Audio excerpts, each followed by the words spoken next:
皆さんこんにちは、生田サリーです。今日から始まりましたサリーとゲイリーのアメリカ探訪エクスプローアメリカ。これから皆さんにアメリカに興味を持ってもらっていろんなことを、知っていただけるようなそんな番組を作っていきたいと思います。それではご紹介しましょう。在名古屋アメリカ領事館首席領事のゲイリー・シェイファー領事です。Hi Gary! Thank you for joining us. Hi Sally, thank you so much for having me on this show. I'm really looking forward to doing it with you. So how are you doing today? Not too bad. As you can see, I am at the consulate. It's a little quiet here because several of my staff are teleworking today. So because of the coronavirus situation, we are being very aggressive about teleworking. So on any given day, most of my staff is actually gone. Some days I'm at home as well. So right now it's a little bit on the quiet side. I'm really glad to have this opportunity to talk to you today. はい、今日はですね、ゲイリー・シェイファー領事はアメリカ領事館にいらっしゃるということなんですが、今ちょっとコロナのね、この状況の中でテレワークを進めてらっしゃるということで、今も職員の方も半分ぐらいはテレワークでいらっしゃるということなのでね、少ない中で今日は参加していただいてます。よろしくお願いします。さあ、それでは進めていく前に、ゲイリー・シェイファー領事のプロフィールについてね、少し皆さんにもお伝えしていきたいなと思います。はい。ですね、ちょっとお待ちください。ゲイリー・シェイファー領事のプロフィール、あれ？ちょっとお待ちください。はい。まずですね、ゲイリー・シェイファー領事は、ジャーナリストとしてのキャリアを積んだ後に、2005年にアメリカ国務省に入省されまして、これまで外交官として務めてきた12年間では、なんと、ワシントン DC、東京、バグダッド、大阪、そしてワルシャワにて勤務っていうことなんですよね。So Gary, before you work for as a consulate, as a diplomat at consulate, you've been working as a journalist. ジャーナリストとしてキャリアを積んでから外交官になったということなんですが、Please tell us about it a little bit. ちょっと教えていただけますか？ Sure. I was a journalist for two different media organizations. I worked for Bloomberg News, where I covered financial news. And then later I worked for the Associated Press, known as AP, another wire service, where I covered general news. And I worked in Tokyo first, and then later I was transferred to Bangkok, and then London. I guess those three cities. So I got to experience a journalism in three different cities with two different organizations. It was a fantastic part of my life. ね、今のお話になったようにですね、なんとブルームバーグ通信って、経済ニュースを扱ってらっしゃるんですけれど、そちらと AP 通信でジャーナリストとしてお仕事をされてから外交官になるというとってもね、ユニークなキャリアをお持ちなんですけれども。So Gary, you are really interested in journalism? ジャーナリズムにもともと興味を持ってらっしゃったんでしょうか？ Yes, well, when I was younger, I knew I wanted to do something international, but I didn't know exactly what it was going to be. One thing that really got me focused on an international career was an experience I had when I was in high school. I got to study in France for 1 year, and that really changed my life. まずですね、国際的な仕事をしたいということでね、思ってらっしゃったそうなんですが、高校生の時にフランスに行ったことがきっかけで、まさに本当に国際的な仕事をしていこうと思われたということなんですが、I just want to know about it, like how you get involved in France. So many countries are there, so why you're interested in France? どうしてフランスにそこまで興味を持たれたんですか？ That's a great question.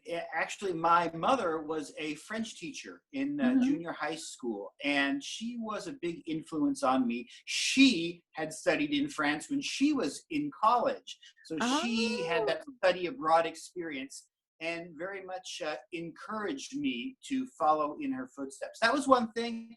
And the other thing was I had a friend in high school who was had a very international worldview, I should say, and he encouraged me as well. So I think those two factors really changed my life and put me on the path of an international career.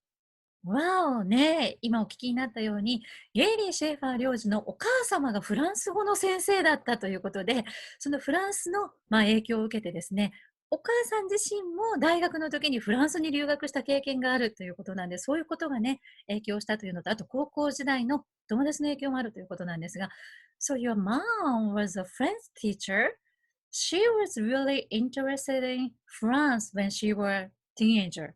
彼女が、お母様がティーンエイジャーの時にフランスに興味を持たれたっていうことなんですね。Yes, my mother is partly of French ancestry. So her father Oh, was born in Quebec in Canada. So I they were French see. Canadians. So I think because of her roots, she was always encouraged to study なる French at a ほ young ど。age. And that was passed down to me. As you know, Americans come from many different countries. So we have many Yeah. different heritages, and that sometimes affects our life choices.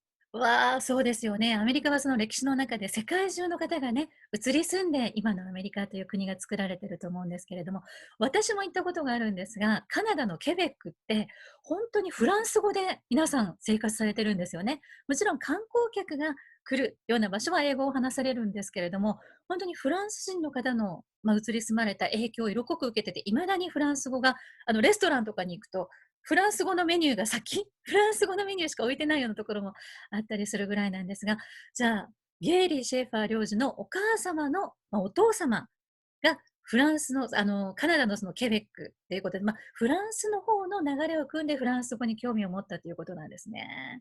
So, may I ask, how many languages do you speak? 何カ国語話せるんですか？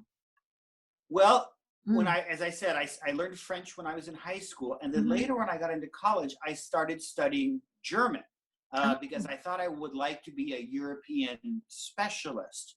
But then my I final year see. of college, there was sort of a twist in my life, a twist of fate, and I started studying Japanese. And those are the languages I think I speak the best. Mhm.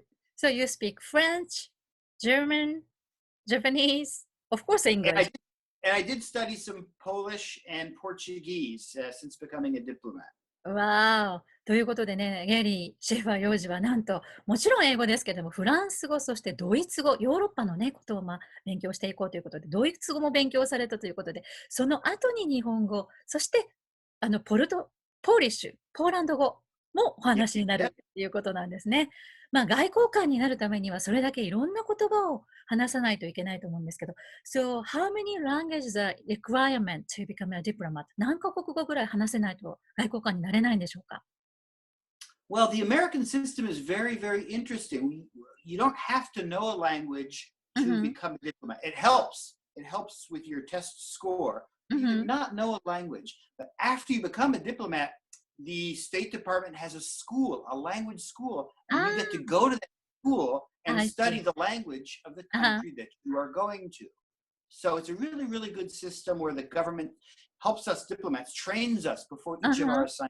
Mhm. なるほど、なるほど。国連とかだと、日本語だけでは国連の職員になることはできなくて、英語と、例えばフランス語、スペイン語とか何カ国語も勉強しないといけないというのは聞いたことあるんですが、アメリカの外交官になるためには、そんなにたくさんの、言語が話せなくてもいいということなんですが、外交官になった以上は、そこから語学の勉強を積み重ねていかないといけないということなんですね。はい、ありがとうございます。それではですね、次回は、ゲイリー・シェーファー領事がどうして日本語に興味を持って日本語を学ぼうと思われたのか、そのあたりについてもね、お聞きしていきたいと思います。So, Gary, thank you for joining us. Sally, thank you for having me. Looking forward to the next one. はい、それではまた皆さんお会いしましょう。See you next time.